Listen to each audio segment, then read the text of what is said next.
on November 24, 1998, a tech company worth billions was quietly sold off for parts. Its name was Netscape. Most people today have completely forgotten it, but without it, the modern internet, as you know it, would not exist. Just 3 years earlier, Netscape was the undisputed king of the web. They held an unbelievable 90% market share of all internet browsing on Earth. Their IPO was so explosive, it literally triggered the dot-com boom.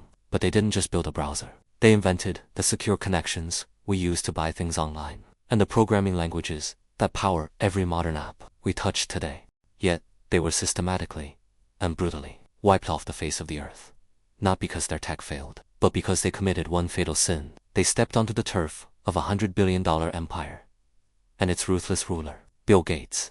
This is a story of illegal corporate warfare, federal antitrust trials, and the cold-blooded strategy of cutting off an opponent's air supply. Today, on Tech Valuation, we go inside the browser wars to see how Microsoft killed the invisible engine of the internet.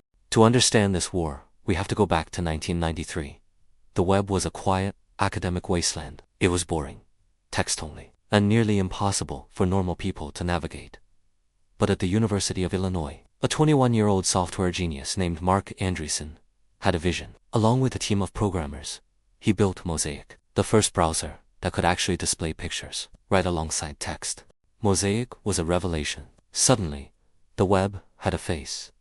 Realizing the multi-billion-dollar potential, Andreessen teamed up with legendary tech investor Jim Clark to form Netscape. In December 1994, they released Netscape Navigator.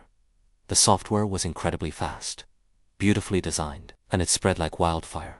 Within months, nearly everyone accessing the web used Netscape. On August 1995, Netscape had decided to do something insane: go public. The company had only been operating for 16 months, and it wasn't even making a profit. Yet, on the day of the IPO, the stock price rocketed from $28 to $75. The company was suddenly valued at $3 billion, and Mark Andreessen was featured on the cover of Time magazine, barefoot on a golden throne. Netscape wasn't just a successful company, they were a fundamental threat. Mark Andreessen publicly boasted that the browser would eventually make traditional computer operating systems obsolete. He called Windows nothing more than a poorly debugged set of device drivers. For the browser, Bill Gates was listening. In June 1995, a team of high-ranking Microsoft executives arrived at Netscape's headquarters. They didn't come to partner. According to Netscape executives, Microsoft delivered a cold-blooded ultimatum: split the market with us, or we will destroy you. If Netscape didn't agree to stay out of the Windows market, Microsoft would unleash total war. Netscape refused the offer, and the response from Redmond was immediate. Bill Gates penned an infamous internal memo titled The Internet Tidal Wave. In it, he ordered his entire corporate empire to pivot. Microsoft was going to build its own browser, called Internet Explorer. But Gates knew Microsoft's software wasn't as good as Netscape's, so he didn't try to win on quality. He used leverage.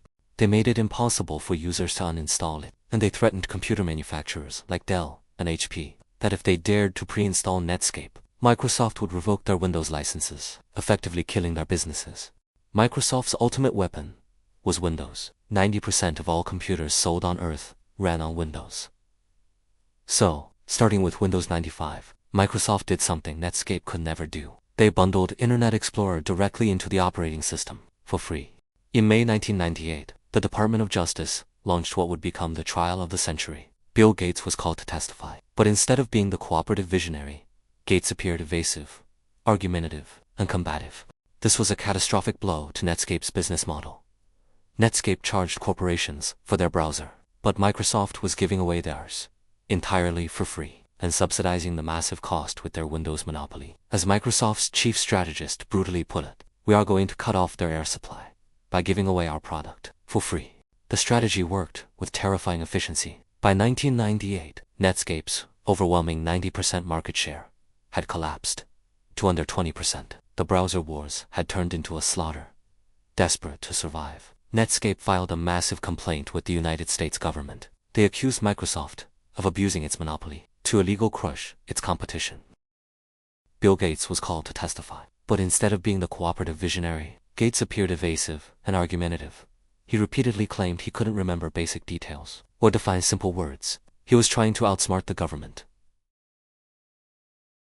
By the time the trial concluded, Netscape was dead.